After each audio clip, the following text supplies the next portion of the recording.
옥부는 순간 머리가 하얘졌습니다. 3개월이라고요? 그럼 민서가 마지막으로 전화했던 그때부터 학교에 나가지 않았다는 뜻이었습니다. 3개월 전부터요. 그럼 지금 민서가 어디 있는지 모른다는 말씀인가요? 옥분의 목소리가 떨리기 시작했습니다. 죄송합니다만 저희도 학생의 행방을 모르는 상황입니다. 경찰에 신고를 하셨는지요? 옥부는 전화를 끊고 나서 한참 동안 멍하니 앉아 있었습니다. 민서가 3개월 동안 행방불명이었다는 사실이 믿어지지 않았습니다. 그럼 지난 한 달 동안 받았던 그 전화는 누구였을까요? 민서가 아니었단 말인가요? 여기서 뭐 하는 거야? 할망구 남자가 거친 일본어로 말했습니다. 손녀를 찾고 있어요. 옥부는 평온한 목소리로 대답했습니다. 남자는 옥분이 휠체어를 탄 늙은 할머니라고 생각하고 방심했습니다. 하지만 옥분은 순식간에 휠체어에서 총을 꺼내 남자의 다리를 겨냥했습니다. 아앙 남자가 고통스럽게 소리쳤습니다. 지금부터 옥분의 일본에서의 활약상을 시작하겠습니다. 구독 및 좋아요는 저에게 큰 힘이 됩니다. 인천의 오래된 다세대 주택 2층 끝방에서 청국장 끓는 냄새가 골목까지 스며들고 있었습니다. 정옥부는 휠체어를 부엌 앞에 세워두고 나무 주걱으로 천천히 청국장을 저어가며 작은 라디오에서 흘러나오는 이미자의 동백아가씨를 흥얼거리고 있었습니다. 동백아가씨 어디로 가시나? 옥분의 목소리는 여전히 맑고 또렷했습니다. 70을 넘긴 나이에도 불구하고 옥분의 손놀림은 정확하고 능숙했습니다. 하지만 지금 옥분의 마음은 온통 일본 도쿄에 있는 손녀 민서 생각뿐이었습니다. 민서가 일본으로 유학을 떠난 지 벌써 1년이 넘었는데 요즘 들어 연락이 뜸해지고 있었거든요. 옥부는 가스불을 약하게 줄이고 휠체어를 돌려 거실 탁자로 향했습니다. 탁자 위에는 편지지와 만년필 그리고 두툼한 봉투가 놓여 있었습니다. 옥부는 매일 이 시간이면 손녀 민서에게 편지를 썼습니다. 일본 도쿄에서 대학을 다니는 민서가 집 생각이 날까봐, 외로울까봐 걱정되어서였죠. 우리 민서야 할머니가 얼마나 보고 싶은지 모르겠다. 오늘은 내가 좋아하는 청국장을 끓였단다. 냄새가 여기까지 날아가면 좋겠구나. 옥부는 한 글자 한 글자 정성스럽게 편지를 써내려갔습니다. 그런데 문득 펜을 든 손이 떨리기 시작했습니다. 요즘 민서에게서 연락이 뜸했거든요. 평소라면 일주일에 한 번은 꼭 안부 전화를 했는데 이번 달에는 한 번밖에 전화를 받지 못했습니다.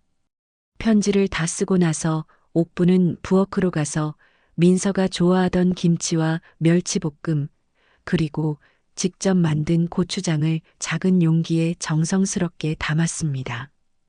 택배로 보내면 며칠 후 민서의 손에 도착할 것입니다. 이렇게 보내는 작은 선물들이 민서에게는 큰 위로가 될 거라고 생각했거든요. 그런데 이상했습니다. 지난주에 보낸 택배에 대한 답장이 아직 오지 않았거든요. 민서가 바쁜가 보내. 옥부는 혼자 중얼거렸지만 마음 한구석에서는 불안감이 스멀스멀 올라오고 있었습니다. 민서는 평소에 할머니가 보내준 선물을 받으면 바로 고마움을 표현하는 아이였거든요.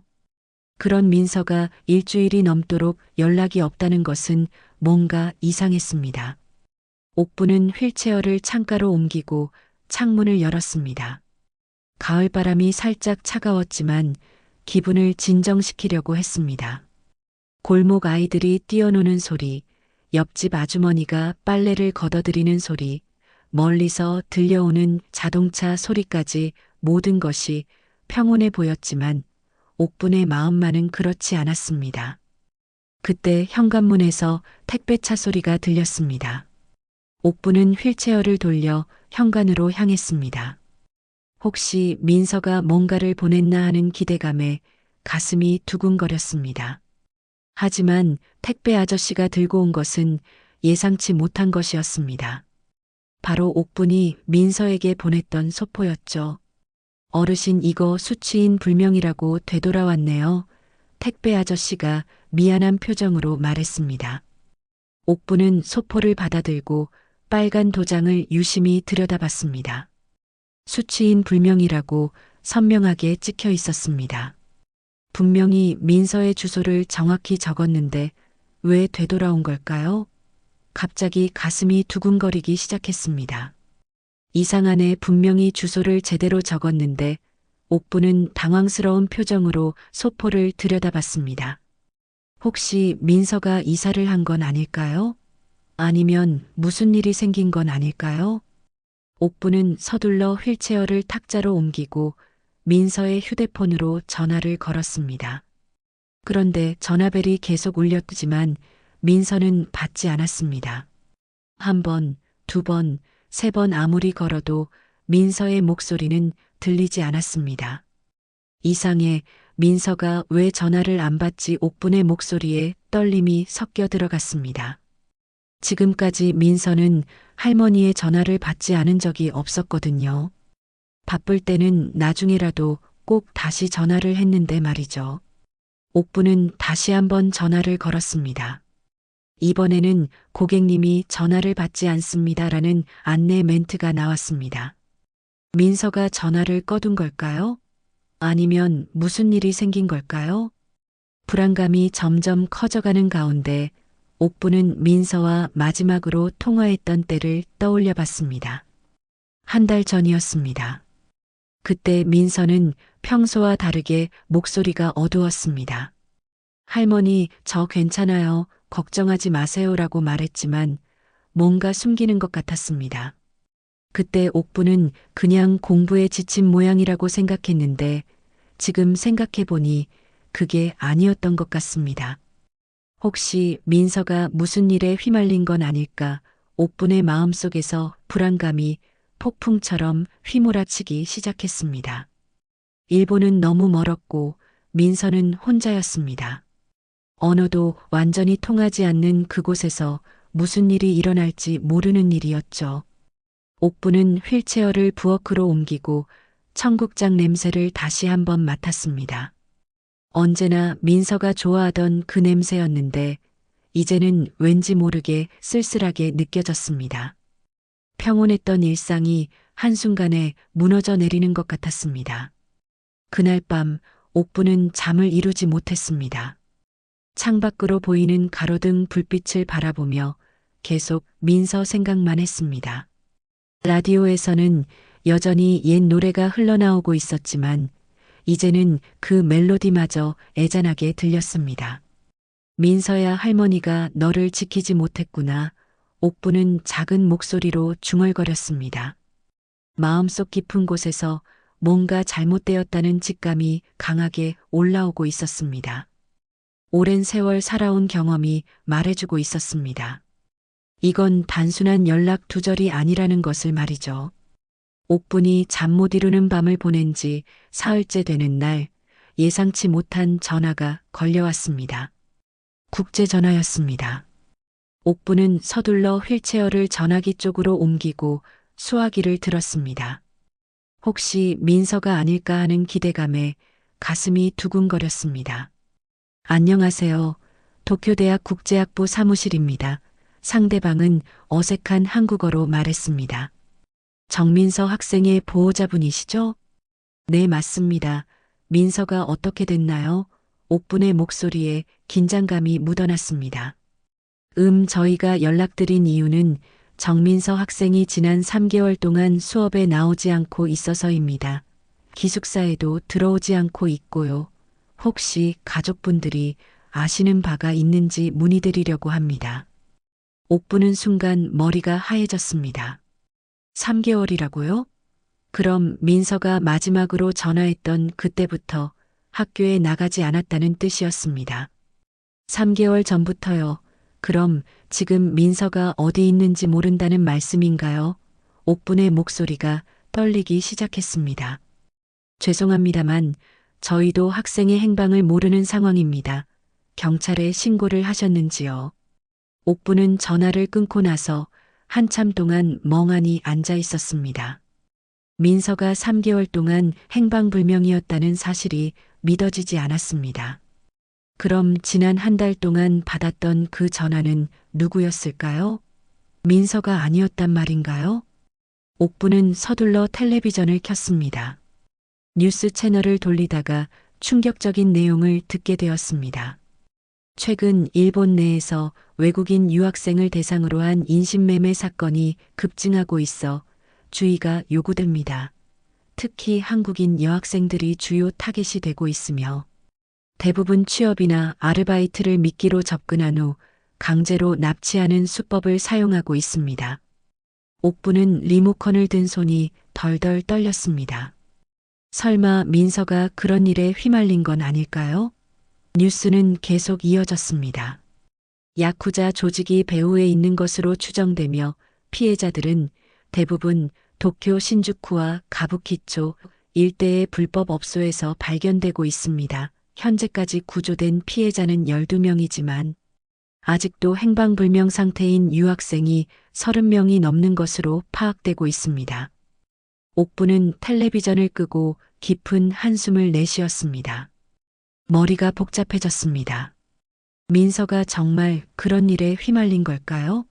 그럼 지금 어디서 어떤 고생을 하고 있는 걸까요? 옥부는 휠체어를 거실 한가운데로 옮기고 깊은 생각에 잠겼습니다. 경찰에 신고를 해야 할까요? 하지만 일본 경찰이 한국인 할머니의 말을 믿어줄까요? 게다가 이미 3개월이나 지난 상황에서 단서를 찾을 수 있을까요? 그때 옥분의 시선이 거실 구석에 있는 오래된 금고로 향했습니다.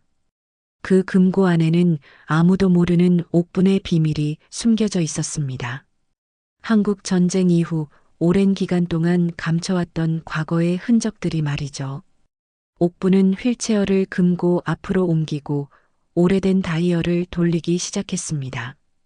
1955 사만국 전쟁이 끝난 해였습니다. 금고가 열리면서 먼지 냄새가 코끝을 스쳤습니다. 금고 안에는 몇 가지 물건들이 들어 있었습니다. 먼지 쌓인 여권, 분해되어 있는 권총 부품들, 그리고 손바닥만 한 검은색 수첩이 있었습니다. 옥부는 조심스럽게 수첩을 꺼내 들었습니다. 수첩을 펼치자 일본어로 적힌 이름들과 주소들이 나타났습니다. 야쿠자 조직의 명단이었습니다. 50년 전 옥분이 특수 임무를 수행하면서 수집했던 정보들이었죠. 당시 옥분은 북한 무장 간첩을 추적하는 특수요원이었고 그 과정에서 일본의 범죄 조직들과도 접촉해야 했었습니다. 옥부는 수첩의 페이지를 넘기면서 옛 기억들을 떠올렸습니다. 그때 옥부는 휠체어를 타지 않았습니다. 총을 들고 뛰어다니며 나라를 위해 목숨을 걸었던 시절이었죠. 하지만 마지막 임무에서 큰 부상을 입게 되었고 그 후유증으로 지금까지 휠체어 생활을 하게 된 것입니다. 옥부는 여권을 들어 올렸습니다. 20년 전에 만료된 여권이었지만 다시 발급받을 수 있을 것입니다. 그리고 권총 부품들을 하나씩 살펴봤습니다. 오래되었지만 아직도 사용할 수 있을 것 같았습니다. 민서야 할머니가 간다. 옥부는 조용히 중얼거렸습니다. 지금까지는 평범한 할머니로 살아왔지만 손녀를 구하기 위해서라면 다시 한번 과거의 자신을 꺼내야 할 때가 온 것 같았습니다. 옥부는 수첩을 다시 펼치고 몇 개의 이름에 동그라미를 쳤습니다. 아직 살아있을 가능성이 높은 사람들이었습니다. 그들과 연락을 취할 수 있다면 민서의 행방을 찾는데 도움이 될 것입니다. 이번엔 내가 직접 간다. 옥부는 결연한 표정으로 말했습니다. 휠체어에 앉아 있지만 옥분의 눈빛은 예전 그 차가운 특수요원의 눈빛이었습니다. 민서를 구하기 위해서라면 무엇이든 할 준비가 되어 있었습니다. 옥부는 금고를 다시 닫고 휠체어를 부엌으로 옮겼습니다. 청국장 냄새가 아직도 남아 있었지만 이제는 그 냄새가 다르게 느껴졌습니다. 평온한 일상의 냄새가 아니라 마지막 안녕을 고하는 냄새 같았습니다. 옥부는 내일부터 여권 재발급 절차를 밟기로 마음먹었습니다. 일주일 후 옥부는 김포공항에서 도쿄행 비행기에 몸을 맡겼습니다. 휠체어 탑승 서비스를 받으며 기내로 들어가는 옥분의 모습은 평범한 할머니 그 자체였습니다. 하지만 휠체어 밑면에는 분해된 권총 부품들이 정교하게 숨겨져 있었고 옥분의 가방 안에는 50년 전의 수첩과 새로 발급받은 여권이 들어 있었습니다. 비행기가 하네다 공항에 착륙했을 때 옥부는 창밖으로 보이는 도쿄의 풍경을 바라봤습니다. 마지막으로 이곳에 왔던 것이 30년 전이었는데 도시는 많이 변해 있었습니다. 하지만 옥분이 기억하는 그 어둠의 냄새는 여전할 것이라는 확신이 있었습니다. 옥분은 공항에서 나와 택시를 탔습니다. 기사에게 신주쿠 가부키초로 가달라고 했을 때 기사는 휠체어를 탄 할머니가 그런 곳에 왜 가는지 의아해했지만 묻지 않았습니다. 가부키초에 도착한 옥부는 거리를 천천히 둘러봤습니다. 네온사인들이 화려하게 빛나는 밤거리였지만 옥분의 눈에는 그 뒤에 숨겨진 어둠이 보였습니다. 예전과 똑같은 냄새였습니다. 돈과 욕망, 그리고 범죄의 냄새 말이죠.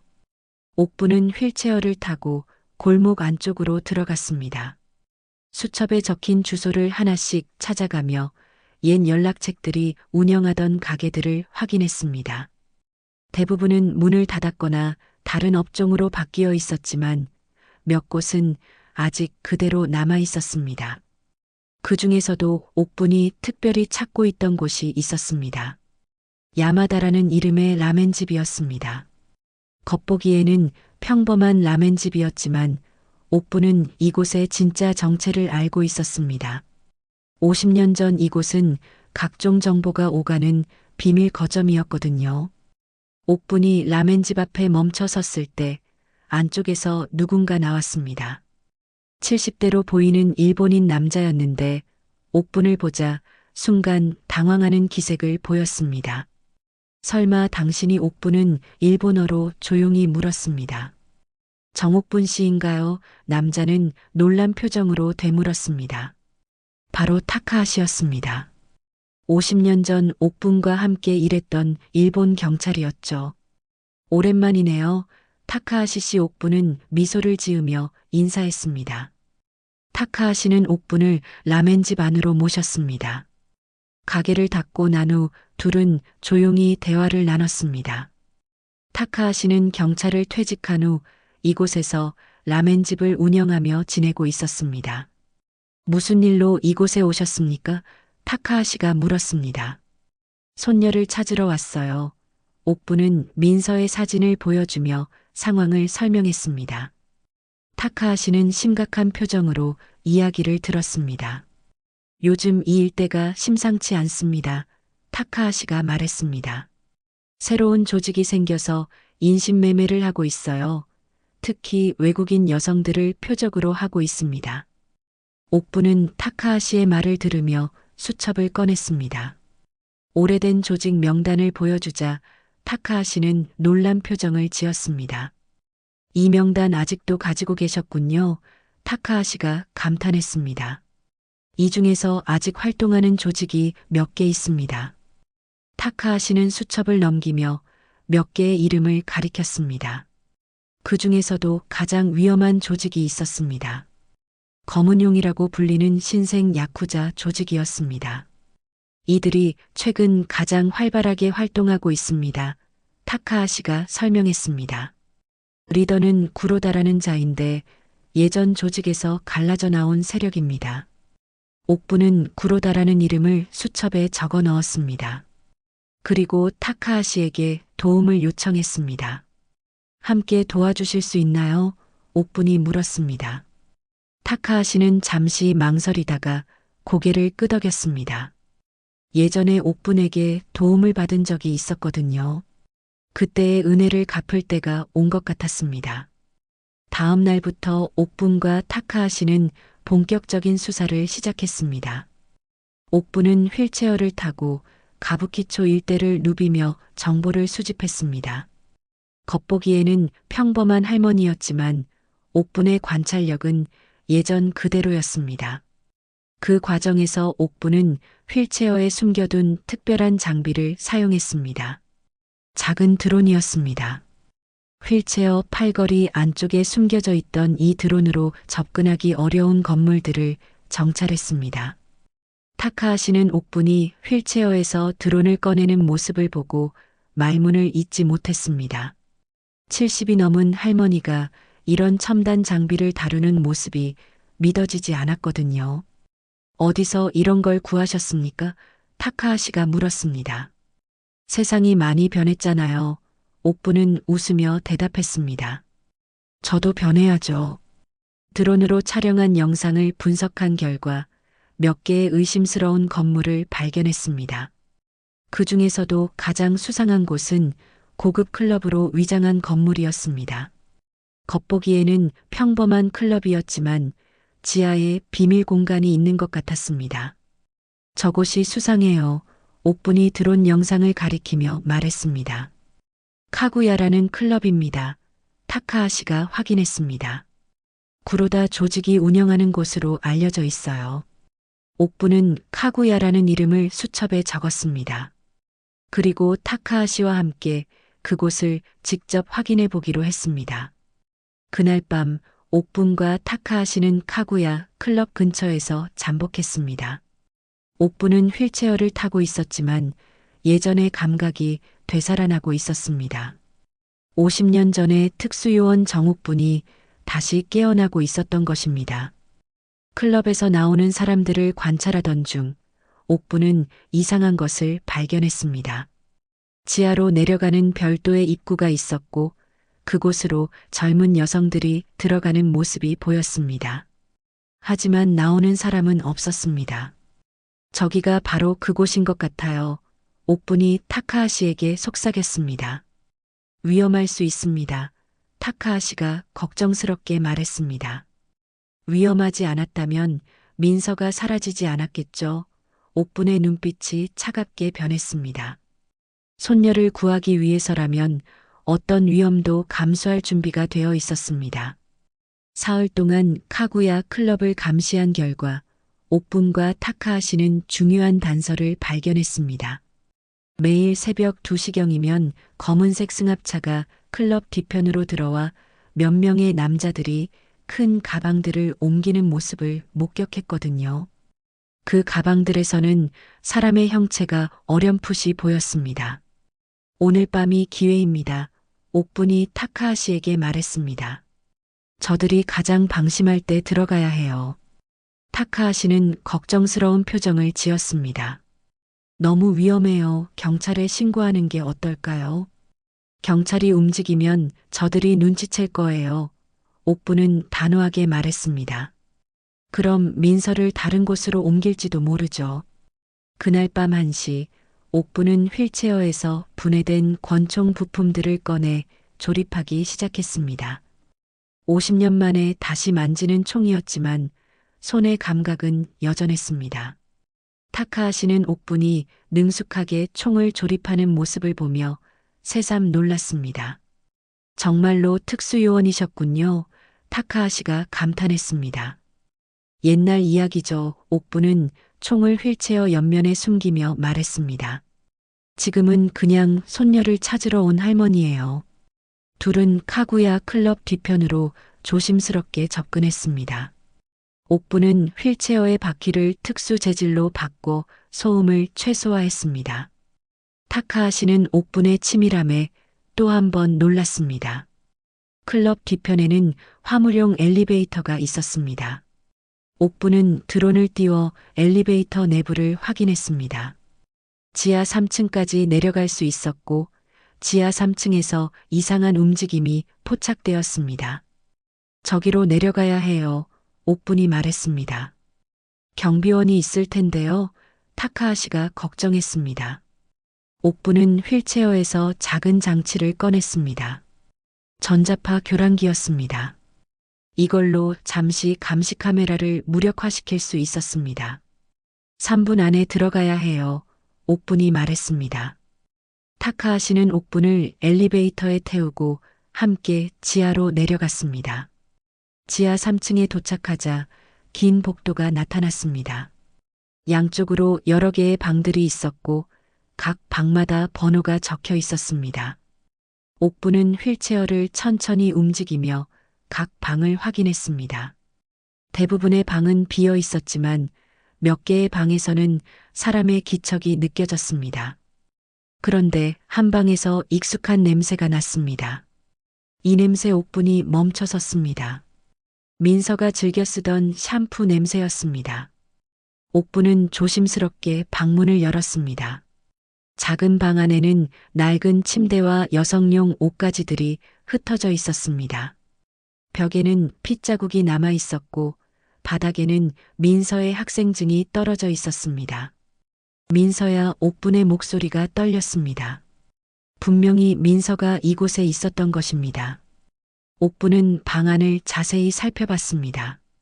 침대 옆에는 민서가 쓰던 일기장이 있었습니다. 마지막 페이지를 펼치자 떨리는 글씨로 쓰인 글이 나타났습니다. 할머니 미안해요. 저를 찾지 마세요. 너무 위험해요. 사랑해요. 옥부는 일기장을 꼭 껴안았습니다. 민서가 얼마나 무서웠을지, 얼마나 할머니를 걱정했을지 생각하니 가슴이 찢어질 것 같았습니다. 그때 복도에서 발소리가 들렸습니다. 누군가 오고 있었습니다. 타카하시가 긴장한 표정으로 옥분을 바라봤습니다. 숨어야 해요. 타카하시가 속삭였습니다. 하지만 옥분은 움직이지 않았습니다. 대신 복도로 나가 다가오는 사람을 기다렸습니다. 검은 정장을 입은 남자가 나타났습니다. 야쿠자였습니다. 여기서 뭐 하는 거야? 할망구 남자가 거친 일본어로 말했습니다. 손녀를 찾고 있어요.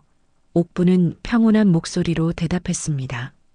남자는 옥분이 휠체어를 탄 늙은 할머니라고 생각하고 방심했습니다. 하지만 옥분은 순식간에 휠체어에서 총을 꺼내 남자의 다리를 겨냥했습니다. 아악 남자가 고통스럽게 소리쳤습니다. 조용히 해요. 옥분의 목소리가 차갑게 변했습니다. 정민서라는 한국인 여학생 알죠? 남자는 다리를 부여잡으며 고개를 끄덕였습니다. 그 애는 이미 경매장으로 넘어갔어. 경매장이 어디예요?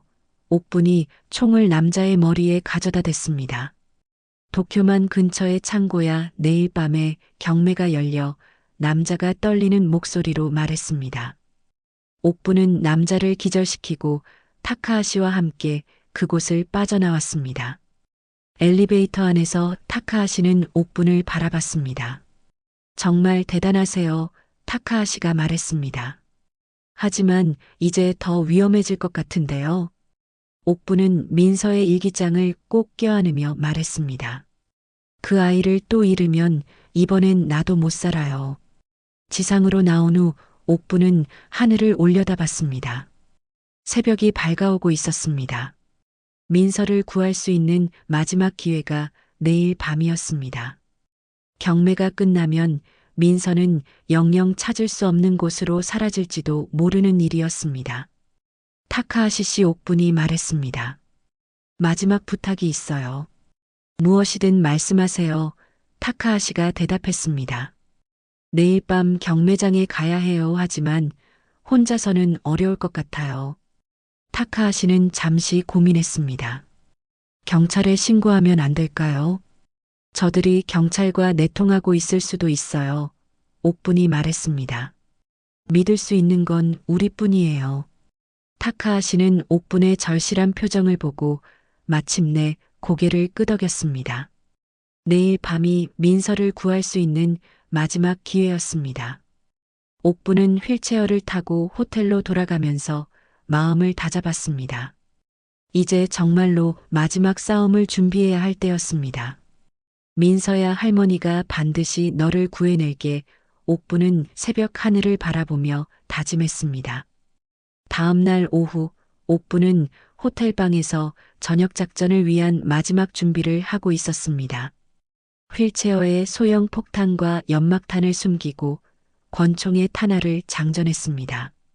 오늘 밤이면 민서를 구해낼 수 있을 것이라는 희망에 가슴이 뛰었습니다. 그때 호텔방 전화가 울렸습니다. 타카하시였습니다. 옥분 씨 큰일 났습니다. 타카하시의 목소리가 다급했습니다. 경매장 위치를 정확히 파악했는데 경비가 생각보다 삼엄해요. 괜찮아요. 우리가 해낼 수 있어요. 옥분이 대답했습니다. 그런데 한 가지 더 문제가 있어요. 타카하시가 망설이며 말했습니다. 혹시 누군가한테 우리 계획을 말씀하신 적 있나요? 없어요. 왜 그러시죠? 옥분이 이상하다는 듯 물었습니다. 아무것도 아닙니다. 저녁 8시에 약속 장소에서 만나요. 타카하시가 전화를 끊었습니다. 옥분은 뭔가 이상하다는 느낌을 받았지만 별다른 생각을 하지 않았습니다. 대신 마지막 점검을 마치고 휠체어를 타고 호텔을 나섰습니다. 약속 장소는 도쿄만 근처의 한적한 창고 지대였습니다. 옥분이 도착했을 때 타카하시는 이미 와 있었습니다. 하지만 뭔가 평소와 달랐습니다. 타카하시의 표정이 어두웠고 시선을 제대로 마주치지 않았습니다. 타카하시 씨 무슨 일 있나요? 옥분이 물었습니다. 아니에요. 그냥 긴장돼서 그래요. 타카하시가 어색하게 웃었습니다. 이쪽으로 오세요. 경매장이 저기 있어요. 타카하시는 옥분을 한 창고 쪽으로 안내했습니다. 하지만 그곳은 경매장이 아니었습니다. 텅 빈 창고였죠. 옥분이 이상함을 느끼고 뒤돌아보려는 순간 여러 명의 남자들이 사방에서 나타났습니다. 타카하시 씨 이게 뭐죠? 옥분이 당황하며 물었습니다. 미안합니다. 옥분 씨 타카하시가 고개를 숙였습니다. 어쩔 수 없었어요. 그 순간 옥분은 모든 것을 깨달았습니다. 타카하시가 자신을 배신한 것이었습니다. 야쿠자들과 내통하고 있었던 것이죠. 왜 그러시는 거예요? 우리가 함께 민서를 찾기로 했잖아요. 옥분의 목소리가 떨렸습니다. 저들이 제 가족을 위협했어요. 타카하시가 괴로운 표정으로 말했습니다. 손자가 납치당했거든요. 옥분은 순간 타카하시의 처지를 이해했습니다. 하지만 이해한다고 해서 상황이 바뀌는 것은 아니었습니다. 야쿠자들이 점점 가까이 다가오고 있었습니다. 할머니 조용히 따라와 야쿠자 중 한 명이 거친 목소리로 말했습니다. 옥분은 휠체어에서 총을 꺼내려 했지만 이미 늦었습니다. 야쿠자들이 달려들어 옥분의 손을 제압했습니다. 휠체어에 숨겨둔 모든 무기들이 발견되어 압수당했습니다. 이 할망구 보통이 아니네. 야쿠자 중 한 명이 권총을 보며 말했습니다. 옥분은 끌려가면서도 포기하지 않았습니다.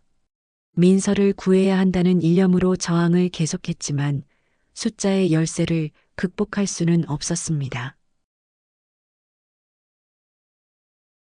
오래된 불상들과 썩은 나무 기둥들이 을씨년스러운 분위기를 자아내고 있었습니다. 민서였습니다. 하지만 민서의 표정은 이상하게 차가웠습니다. 예전의 밝고 따뜻한 모습은 어디에도 없었습니다. 민서야. 옥분이 기쁨과 놀라움이 섞인 목소리로 불렀습니다. 하지만 민서는 냉정한 표정으로 옥분을 내려다봤습니다. 할머니 그냥 돌아가세요. 뭐라고? 옥분이 믿을 수 없다는 표정을 지었습니다.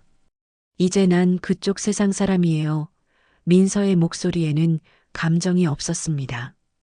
할머니가 오시면 안 됐어요. 그때 민서 뒤에서 한 남자가 나타났습니다.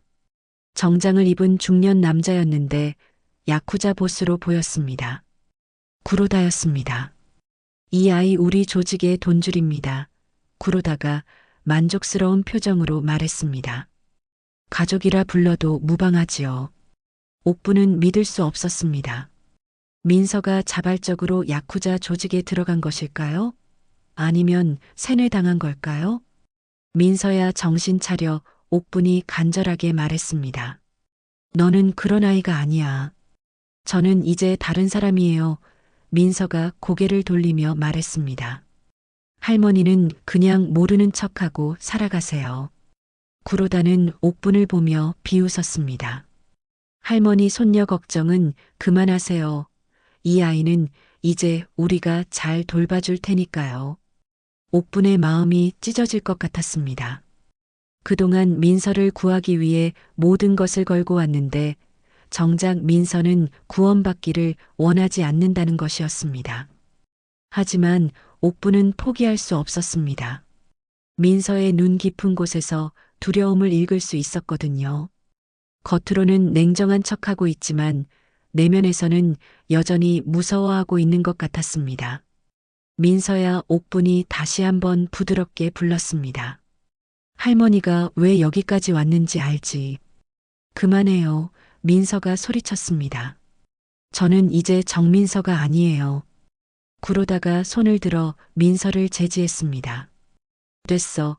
이제 가자. 내일 경매에서 이 아이를 보여줘야 하거든. 경매라는 말을 듣는 순간 옥부는 모든 것을 이해했습니다. 민서는 자발적으로 조직에 들어간 게 아니라 강제로 끌려온 것이었습니다. 그리고 지금은 협박당해서 거짓말을 하고 있는 것이었죠. 민서야. 할머니는 내가 거짓말하고 있다는 걸 알아. 옥분이 확신에 찬 목소리로 말했습니다.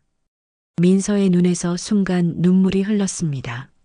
하지만 곧 다시 차가운 표정을 지었습니다. 가요. 민서가 구로다에게 말했습니다. 구로다와 민서가 사찰을 떠난 후 옥부는 혼자 남겨졌습니다. 쇠사슬에 묶인 채로 어둠 속에서 민서를 생각했습니다. 분명히 민서는 도움을 원하고 있었습니다. 할머니에게 구해달라고 간절히 호소하고 있었습니다. 옥부는 쇠사슬을 살펴봤습니다.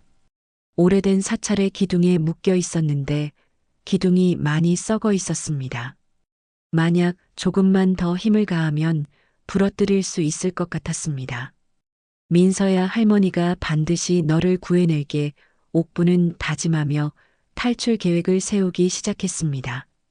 밤이 깊어가는 폐사찰에서 옥부는 쇠사슬에 묶인 채로 탈출 방법을 고민하고 있었습니다. 썩은 나무 기둥을 자세히 살펴보니 생각보다 많이 부식되어 있었습니다.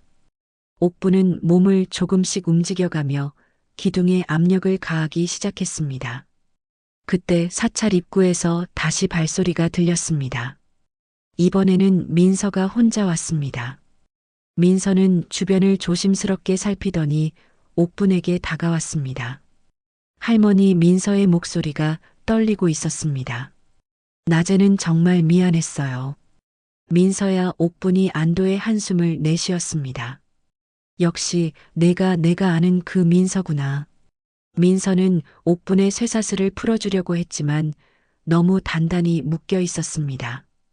저들이 지켜보고 있어서 거짓말할 수밖에 없었어요. 민서가 눈물을 흘리며 말했습니다. 괜찮다. 이제 진실을 말해다오. 옥분이 민서의 손을 잡았습니다. 민서는 지난 몇 달 동안의 일을 털어놓기 시작했습니다. 처음에는 아르바이트 제의로 시작되었다고 했습니다. 한국 음식점에서 일하면 좋은 돈을 벌 수 있다는 말에 속아서 따라갔다가 납치당한 것이었습니다.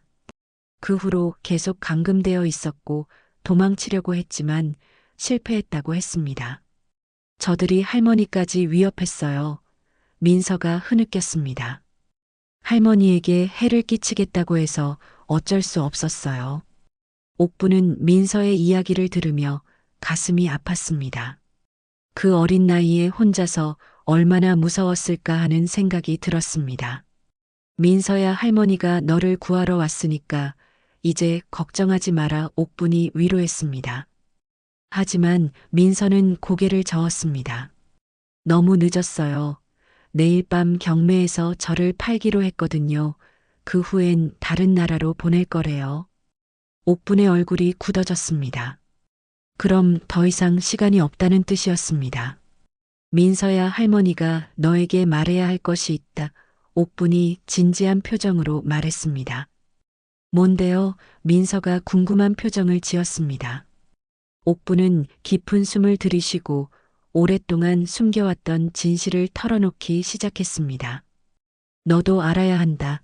내 엄마, 그러니까 내 딸이 어떻게 죽었는지 말이다. 옥분의 목소리가 무거워졌습니다. 민서는 놀란 표정을 지었습니다. 엄마는 교통사고로 돌아가신 거 아니었나요? 아니다. 옥분이 고개를 저었습니다. 내 엄마는 나를 대신해서 죽었다. 옥분은 자신의 과거 이야기를 시작했습니다. 한국 전쟁 이후 북한 무장 간첩들을 추적하는 특수요원으로 활동했던 시절의 이야기였습니다. 그 과정에서 많은 적들을 만들었고 그들의 보복을 받게 되었다고 했습니다. 어느 날 북한 간첩들이 보복으로 우리 가족을 노렸다. 옥분이 계속 말했습니다. 그때 내 엄마가 나를 보호하려다가 그들의 총에 맞았다. 민서는 충격받은 표정으로 옥분을 바라봤습니다. 그럼 엄마가 할머니 때문에 돌아가신 거예요? 맞다. 옥분이 고개를 끄덕였습니다. 내가 내 엄마를 지키지 못했다. 그래서 지금까지 너라도 지키려고 했던 거다. 민서는 눈물을 흘리며 옥분을 바라봤습니다. 왜 이제야 말해요? 왜 지금까지 숨기셨어요? 옥분은 민서의 손을 꼭 잡았습니다. 너에게 상처를 주고 싶지 않았다 하지만 이제는 내가 알아야 할 때가 된 것 같다. 그래서 할머니가 여기까지 오신 거예요. 민서가 물었습니다. 그렇다. 옥분이 단호하게 말했습니다. 내 엄마를 지키지 못한 내가 이번엔 너만은 반드시 지키겠다. 옥분은 썩은 기둥에 더 큰 힘을 가했습니다. 마침내 기둥이 부러지면서 쇠사슬이 느슨해졌습니다. 옥분은 능숙한 손놀림으로 쇠사슬을 풀어냈습니다. 할머니, 어떻게? 민서가 놀란 표정을 지었습니다. 50년 전에 배운 기술이다. 옥분이 씁쓸하게 웃었습니다. 이제는 말할 때가 됐으니까. 옥분은 일어서서 사찰 구석에 있던 휠체어를 가져왔습니다. 휠체어 안쪽에서 작은 칼날을 꺼냈습니다. 야쿠자들이 미처 발견하지 못한 비밀 무기였습니다. 할머니가 정말 특수요원이셨어요. 민서가 감탄했습니다. 옛날 이야기다. 옥분이 말했습니다. 지금은 그냥 손녀를 사랑하는 할머니일 뿐이다. 그때 사찰 밖에서 자동차 소리가 들렸습니다. 누군가 오고 있었습니다. 옥분은 민서에게 숨으라고 손짓했습니다. 구로다와 몇 명의 부하들이 사찰로 들어왔습니다. 옥분이 쇠사슬을 푼 것을 발견하고 놀란 표정을 지었습니다. 이 할망구가 어떻게? 구로다가 당황했습니다. 옥분은 휠체어에 앉은 채로 침착하게 구로다를 바라봤습니다. 나를 과소평가했군요. 구로다는 부하들에게 신호를 보냈습니다. 부하들이 옥분을 다시 붙잡으려 했지만 옥분은 순식간에 칼날을 꺼내 그들을 제압했습니다. 50년 전의 실력이 되살아나고 있었습니다. 당신 대체 누구야? 구로다가 경계하며 물었습니다. 그냥 손녀를 찾으러 온 할머니입니다. 옥분이 냉정하게 대답했습니다. 구로다는 권총을 꺼내 옥분을 겨냥했습니다. 하지만 옥분은 두려워하지 않았습니다. 대신 민서를 향해 말했습니다. 민서야, 이제 우리가 여기서 나가자. 옥분이 말했습니다. 민서는 용기를 내어 숨어있던 곳에서 나왔습니다. 할머니와 함께 이곳을 벗어날 준비가 되어 있었습니다. 진실을 알게 된 지금 더 이상 두려워하지 않았습니다. 구로다가 권총을 겨누고 있는 상황에서 옥분은 침착함을 잃지 않았습니다. 오히려 휠체어를 천천히 앞으로 움직이며 구로다와의 거리를 좁혀갔습니다. 할망구, 거기 서. 구로다가 긴장한 목소리로 외쳤습니다.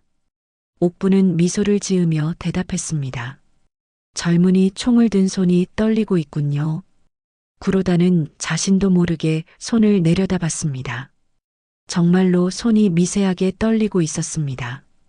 70이 넘은 할머니 앞에서 긴장하고 있는 자신이 우스웠지만 묘하게 위압감이 느껴졌습니다. 그 순간 옥분이 휠체어에서 연막탄을 터뜨렸습니다. 사찰 안이 순식간에 하얀 연기로 가득 찼습니다. 구로다와 부하들은 당황하며 사방을 둘러봤지만 아무것도 보이지 않았습니다. 찾아 어디 갔어? 구로다가 소리쳤습니다. 연기 속에서 옥분은 민서의 손을 잡고 사찰 뒷문으로 빠져나갔습니다. 미리 드론으로 확인해둔 탈출로였습니다. 옥분의 치밀한 계획이었죠. 할머니 정말 대단해요. 민서가 감탄하며 말했습니다. 아직 끝나지 않았다. 옥분이 긴장을 늦추지 않으며 답했습니다. 둘이 사찰에서 빠져나온 지 얼마 되지 않아 구로다의 부하들이 추격해 왔습니다. 자동차 2대가 옥분과 민서를 쫓아오고 있었습니다. 옥분은 휠체어를 최대한 빠르게 움직이며 골목길로 들어갔습니다. 휠체어의 바퀴가 특수 제작된 것이라 생각보다 빠른 속도가 나왔습니다. 저쪽으로 가요. 민서가 좁은 골목을 가리켰습니다. 하지만 옥분은 다른 방향을 가리켰습니다. 아니다, 저쪽으로 가야 한다. 왜요? 민서가 물었습니다. 경매장으로 가는 거다. 옥분이 단호하게 말했습니다. 다른 피해자들도 구해야 한다. 민서는 옥분의 결의에 찬 표정을 보고 고개를 끄덕였습니다. 할머니는 자신만 구하는 것이 아니라 다른 사람들까지 생각하고 있었습니다.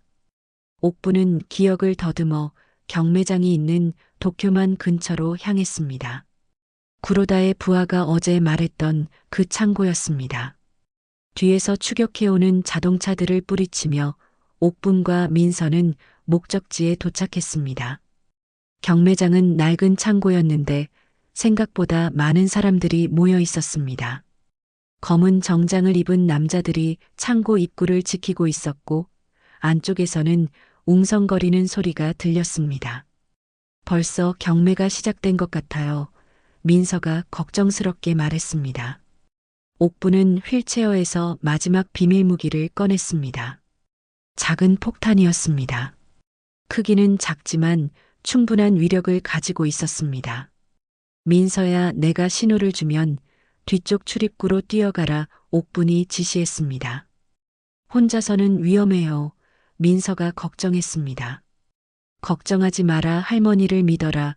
옥분이 민서의 손을 꼭 잡았습니다. 옥분은 창고 정면으로 휠체어를 몰고 갔습니다. 경비들이 옥분을 발견하고 다가왔습니다. 할망구, 여기서 모해한 경비가 거칠게 말했습니다. 손녀를 찾으러 왔어요. 옥분이 순진한 할머니인 척하며 대답했습니다. 경비들은 옥분을 우습게 보며 웃었습니다.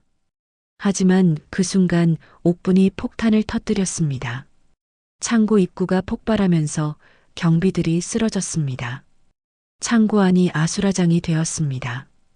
경매에 참석했던 사람들이 비명을 지르며 도망치기 시작했습니다. 옥분은 그 틈을 타 창고 안으로 들어갔습니다. 창고 안쪽에는 무대가 설치되어 있었고 그 위에는 여러 명의 젊은 여성들이 묶여 있었습니다. 대부분 아시아계 여성들이었고 모두 겁에 질린 표정이었습니다. 옥분은 휠체어에서 칼을 꺼내 그들의 밧줄을 풀어주기 시작했습니다. 모두 도망가세요. 옥분이 외쳤습니다. 그때 구로다가 나타났습니다. 이번에는 더 많은 부하들과 함께였습니다. 정말 끈질긴 할망구군. 구로다가 이를 갈며 말했습니다. 옥분은 피해자들을 등 뒤로 보호하며 구로다와 대치했습니다. 구로다의 부하들이 총을 꺼내 옥분을 겨냥했습니다. 그때 창고 뒤쪽에서 민서가 나타났습니다. 민서는 경찰에 신고를 했다고 외쳤습니다. 곧 경찰들이 올 거라고 말이죠. 하지만 구로다는 비웃었습니다. 경찰 중에 우리 사람들이 있어 소용없어. 옥분은 마지막 수단을 써야 할 때가 왔다고 판단했습니다. 휠체어 밑면에서 마지막으로 숨겨둔 권총을 꺼냈습니다. 총격전이 시작되었습니다. 옥부는 휠체어를 방패 삼아 구로다의 부하들과 싸웠습니다. 50년 전의 실력이 완전히 되살아났습니다. 정확한 사격으로 부하들을 하나씩 무력화시켰습니다. 민서는 옥분이 싸우는 동안 다른 피해자들을 안전한 곳으로 대피시켰습니다. 할머니의 용기에 감동받아 자신도 용감해졌습니다. 마침내 옥분과 구로다만 남게 되었습니다. 둘은 서로를 겨누며 대치했습니다. 당신 대체 뭐야? 구로다가 떨리는 목소리로 물었습니다. 그냥 손녀를 사랑하는 할머니예요. 옥분이 차갑게 대답했습니다. 구로다가 방아쇠를 당기려는 순간 옥분이 더 빠르게 총을 쐈습니다. 구로다는 어깨를 맞고 쓰러졌습니다. 그때 창고 밖에서 사이렌 소리가 들렸습니다. 진짜 경찰이 도착한 것이었습니다. 타카하시가 양심의 가책을 느끼고 신고를 한 것이었죠. 경찰들이 창고로 들어와 구로다와 남은 부하들을 체포했습니다. 구로다는 끌려가면서 중얼거렸습니다. 그 노파 사람 아니야, 괴물이지. 옥부는 휠체어에 앉은 채로 깊은 숨을 내쉬었습니다. 마침내 모든 것이 끝났습니다. 민서도 다른 피해자들도 모두 안전했습니다. 몇 달 후 인천의 오래된 다세대 주택에 다시 청국장 냄새가 골목까지 스며들고 있었습니다. 하지만 이번에는 옥분 혼자가 아니었습니다. 민서가 옥분 옆에서 함께 청국장을 끓이고 있었거든요. 할머니 간 맞춰봐요. 민서가 나무 주걱을 내밀며 말했습니다. 옥분은 국물을 맛보고 만족스러운 표정을 지었습니다. 잘했구나. 이제 제대로 끓일 줄 아네. 민서는 환하게 웃었습니다. 도쿄에서의 악몽 같던 시간들이 점점 잊혀져 가고 있었습니다. 할머니와 함께하는 평범한 일상이 얼마나 소중한지 새삼 깨닫고 있었죠. 일본에서 돌아온 후 민서는 대학을 휴학하고 할머니와 함께 지내기로 했습니다. 트라우마 치료도 받고 있었고 다행히 빠르게 회복되고 있었습니다. 옥분의 사랑과 보살핌 덕분이었죠. 할머니 그때 정말 무서웠어요.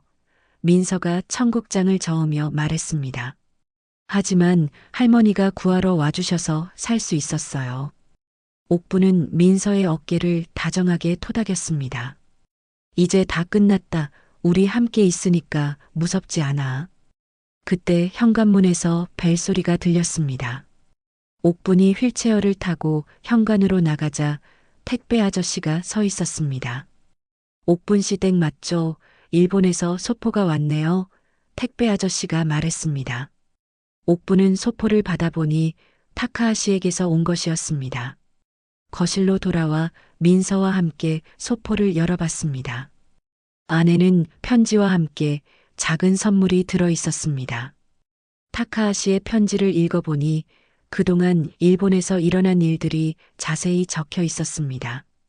구로다의 조직은 완전히 해체되었고 많은 피해자들이 구조되어 가족의 품으로 돌아갔다고 했습니다. 타카하시는 배신에 대해 다시 한번 사과하면서 옥분의 용기 덕분에 많은 생명을 구할 수 있었다고 감사를 표했습니다. 할머니가 정말 대단한 분이셨구나. 민서가 편지를 읽으며 감탄했습니다. 옛날 이야기야. 옥분이 겸손하게 말했습니다. 지금은 그냥 너와 함께 평범하게 사는 게 좋다. 민서는 옥분의 손을 잡았습니다. 할머니 저도 이제 강해졌어요. 할머니가 지켜주신 것처럼 저도 다른 사람들을 도울 수 있는 사람이 되고 싶어요. 옥분은 민서의 성숙해진 모습을 보며 뿌듯했습니다.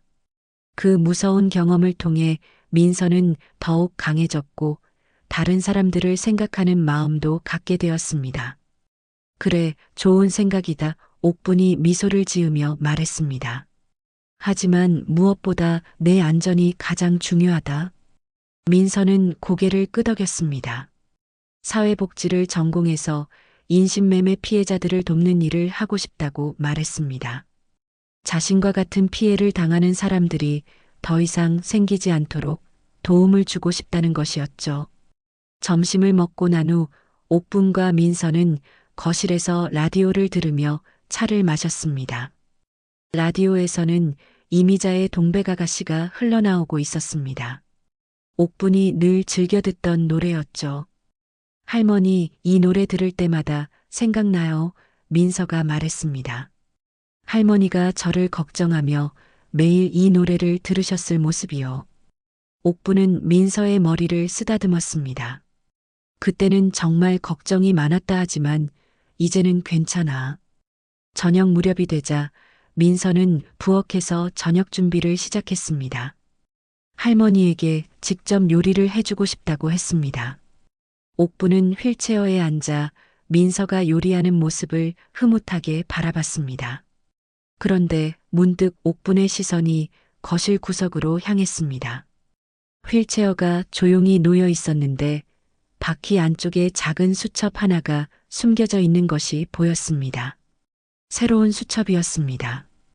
그 수첩에는 최근 한국에서 발생하고 있는 새로운 범죄 조직에 대한 정보들이 적혀 있었습니다.